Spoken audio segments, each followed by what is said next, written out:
Brilliance Audio presents Unlocking Potential, 2nd edition.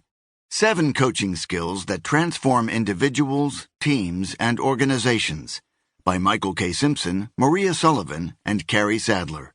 Performed by Michael K. Simpson and David DeVries.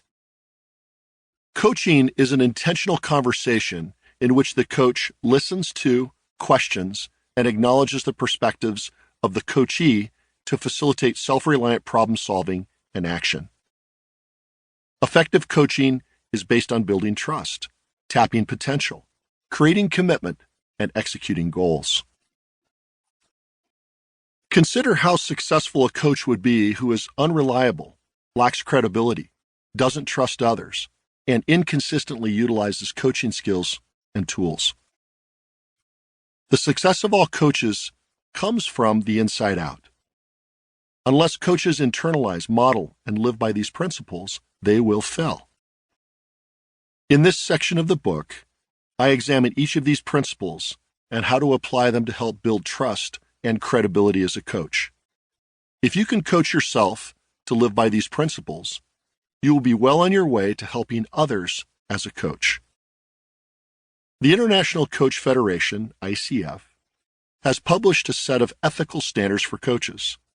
Among other things, all professional coaches pledge to show genuine concern for the individual's welfare and future, continuously demonstrate personal integrity, honesty, and sincerity, keep confidences. Most would agree that only a person who upholds these values can be trusted, and the first requirement of coaching is to be trusted. Of course, these are all statements of ethics. We can understand them, have the will to live by them, and even preach them to others. We can do all these things and still be untrustworthy. It is only when these ethics are modeled and become part of our very being that we can be fully trusted. Simply being in a position of authority does not make you a trusted coach. Your concern for the person you are coaching must be based on genuine good intent. Your integrity must be inviolable. Your determination to keep confidences must be unshakable.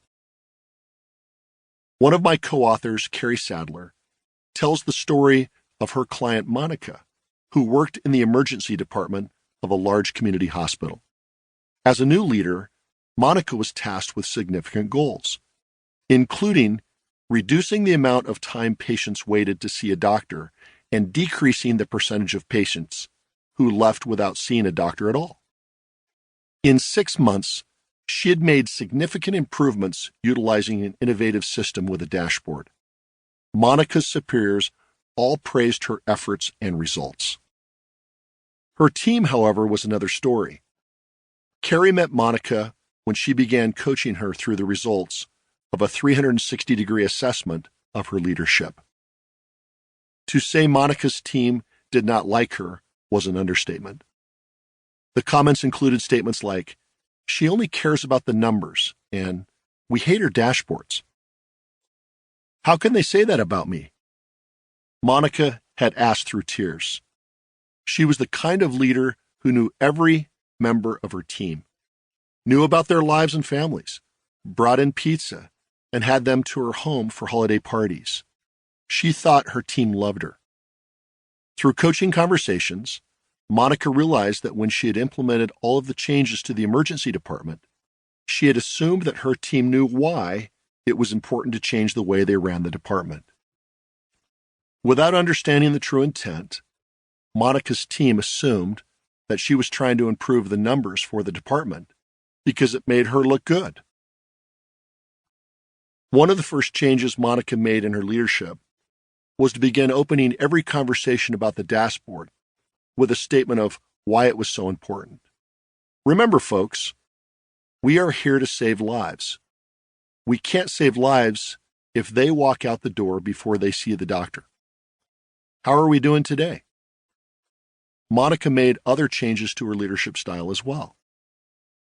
She realized that her fast pace sometimes meant that she gave people answers rather than letting them solve their problems. She began modeling the coaching approach, and when a matter was not truly urgent, she expressed confidence in her team members' ability to come up with solutions. She asked them questions to allow them to find their own answers. She became a coaching leader,